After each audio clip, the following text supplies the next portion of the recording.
એક સવાલ છે, શું ગરીબી કોઈને એટલી હદે નિષ્ઠુર બનાવી શકે કે પોતાના જ પ્રિયજનનું મૃત્યુ પણ એમને સ્પર્શે નહીં? બસ આ જ સવાલના મૂળમાં જઈશું આજે મુનશી પ્રેમચંદની એ હૃદયને હચમચાવી દેતી વાર્તા કફન સાથે. ચાલો સીધા વાર્તાના દ્રશ્યમાં જઈએ. એકદમ ઠંડી રાત છે. એક નાનકડી તૂટેલી ફૂટેલી ઝૂંપડી, અને એ ઝૂંપડીની અંદરથી એક ચીસ સંભળાય છે, હૃદય ચીરી નાખે એવી ચીસ. આ અવાજ બુધિયાનો છે, જે પ્રસવની પીડાથી અસહ્ય વેદનાથી તરફડી રહી છે. એની વેદના એટલી બધી છે ને કે જાણે આખું આકાશ એની સાથે રડી રહ્યું હોય. પણ જો એ જ ઝૂંપડીની બહાર શું થઈ રહ્યું છે? અંદર જીવન મરણનો ખેલ ચાલી રહ્યો છે, અને બહાર એકદમ અલગ જ દુનિયા છે. અંદર પ્રસવની વેદના તો બહાર શેકાતા બટાકાની સુગંધ. અંદર મૃત્યુ સાથેનો સંઘર્ષ, અને બહાર એ સંઘર્ષ પ્રત્યેની સંપૂર્ણ ઉદાસીનતા. આજ તો છે આ વાર્તાનો સૌથી મોટો કટાક્ષ. જે બે જણને સૌથી વધુ ચિંતા હોવી જોઈએ, એ બાપ દીકરો, એ તો આરામથી ચોરેલા બટાકા શેકીને ખાઈ રહ્યા છે. બસ આ જ બેફિકરાઈ, આ જ ઉદાસીનતા આપણને વાર્તાના ઊંડાણમાં લઈ જશે. તો ચાલો આ જ વિરોધાભાસથી શરૂઆત કરીએ. એક તરફ જીવન બચાવવાની જદ્દોજહેદ, અને બીજી બાજુ એની કોઈને પડી જ નથી, એ એકદમ બેફિકરાઈ. અને એમની વાતચીત સાંભળો તો ખરેખર રૂંવાડા ઊભા થઈ જાય. માધવ કહે છે, હવે નથી જોવાતું કે એ કેવી રીતે તડફડે છે. પણ એનો બાપ ગીસુ શું જવાબ આપે છે ખબર છે? એના મરવાથી શું થશે? ચાલ આ ગરમ ગરમ બટાકા ખાઈ લે. જાણે અંદર કોઈ મરી નથી રહ્યું, પણ કોઈ નાટક ચાલી રહ્યું હોય, અને એ લોકો બસ એના પૂરા થવાની રાહ જોતા હોય. પણ સવાલ એ થાય કે કોઈ આટલું નિષ્ઠુર કઈ રીતે હોઈ શકે? આ લોકો આવા કેમ છે? આ નિષ્ઠુરતા આવી ક્યાંથી? એ જાણવા માટે આપણે એમની જીવન જીવવાની રીત, એમની ફિલોસોફી સમજવી પડશે. એમની ફિલોસોફી છે આકાશવૃત્તિ, એટલે કે બસ ભગવાન ભરોસે જીવવું. જેટલું ઓછું કામ થાય એટલું સારું, અને જે મળી જાય એના પર ગુજારો કરી લેવાનો. હવે જુઓ, આ કોઈ જન્મથી જ આવેલી આળસ નથી. આ તો વર્ષોના શોષણ, અન્યાય અને નિરાશામાંથી પેદા થયેલી એક વિચારધારા છે. ઘીસુએ પોતાની આખી જિંદગીમાં જોયું છે કે ખેડૂતો દિવસ-રાત મજૂરી કરીને પણ ભૂખ્યા જ મરે છે. તો પછી એવી મહેનત કરવાનો ફાયદો શું? બસ આ જ સવાલે એમનામાં આકાશવૃત્તિને જન્મ આપ્યો. અને એમની આ ફિલોસોફી એમના જીવનમાં દેખાય છે. એક દિવસ કામ કરે તો 3 દિવસ આરામ. ખેતરોમાંથી બટાકા, શેરડી જે હાથમાં આવે એ ચોરી લેવાનું. કોઈ કામ માટે બોલાવે તો સીધી બમણી મજૂરી માંગવાની. દુનિયાની કોઈ ચિંતા નહીં, ભલે માથે દેવાનો ડુંગર હોય. કારણ કે એમને ખબર છે કે સખત મહેનત કરનારા ખેડૂતોની હાલત પણ એમનાથી સારી નથી. તો આ એક રીતે જોઈએ તો કામચોરી નથી, પણ આખા સમાજ સામે, આખી સિસ્ટમ સામે એક બળવો છે કે ભાઈ, જો તમારી સિસ્ટમ જ ખોટી હોય તો અમે એના નિયમો શું કામ માનીએ? અને પછી રાત વીતે છે, સવાર પડે છે, અને ઝૂંપડીમાંથી આવતી ચીસો બંધ થઈ જાય છે. એકદમ શાંતિ.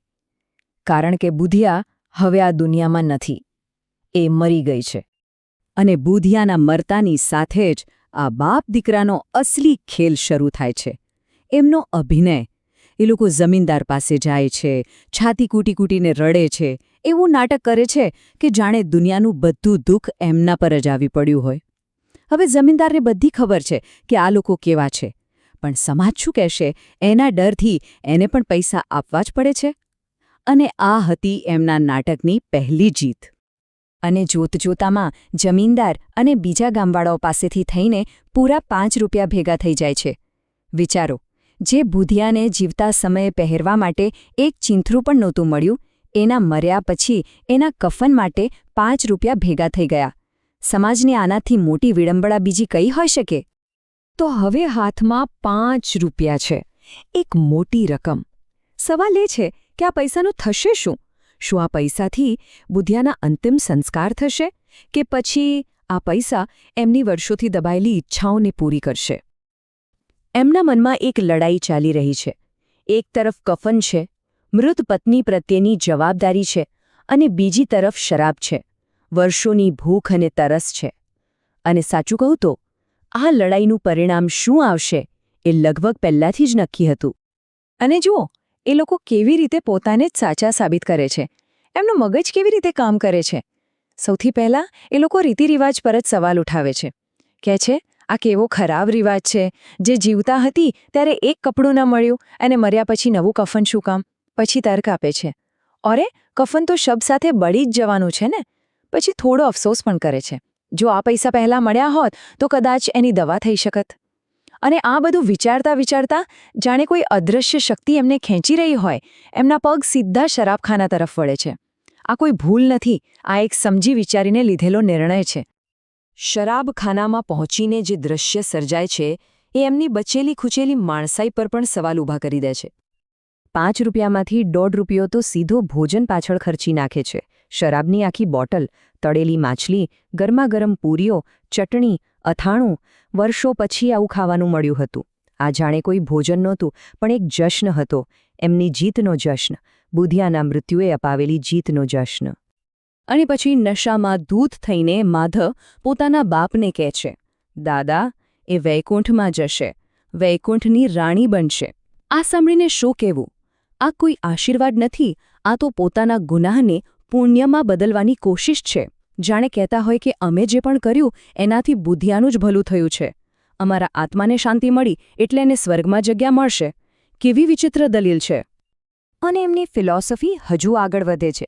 એ લોકો પોતાને સમજાવે છે કે અમારા આત્મા ખુશ થયા છે ને એટલે બુધિયાને સીધું પુણ્ય મળશે. એ લોકો કહે છે, મોટા મોટા લોકો ગરીબોને લૂંટીને ગંગામાં નહાવા જાય છે, પાપ ધોવા માટે. અમે તો અમારો હક લીધો છે. એમની નજરમાં આ અન્યાય નથી, આ તો એક પ્રકારનો ન્યાય છે, ભલે પછી એ ગમે તેટલો વાંકો ચૂકો કેમ ન હોય. અને હવે આ ખાણીપીણી અને નશા પછી વાર્તા એના સૌથી કરુણ અને ભયાનક વળાંક પર આવે છે. નશામાં એકદમ ધૂત એ લોકો ગીતો ગાય છે, નાચે છે, એકબીજાની નકલ ઉતારે છે અને અંતે ત્યાં જ ઢળી પડે છે. અને હા, એ પહેલાં વધેલું ખાવાનું એક ભિખારીને આપી દે છે, જાણે દુનિયાને બતાવતા હોય કે જુઓ અમે કેટલા ઉદાર છીએ. આ એમના નૈતિક પતનની હદ છે. અને બીજી તરફ પેલી ઝૂંપડીમાં બુધિયાનું શબ હજુ પણ કફનની રાહ જોઈ રહ્યું છે. તો અંતમાં પ્રેમચંદ આપણને બધાને એક સવાલ પૂછીને છોડી દે છે. સાચો ગુનેગાર છે કોણ? ગીસુ અને માધવ, કે પછી એ સમાજ અને ગરીબી જેણે એમને આવા બનાવી દીધા, જેણે એમની અંદરની માણસાઈને જ મારી નાખી? આ સવાલનો જવાબ કદાચ આજે પણ એટલો જ અધૂરો છે.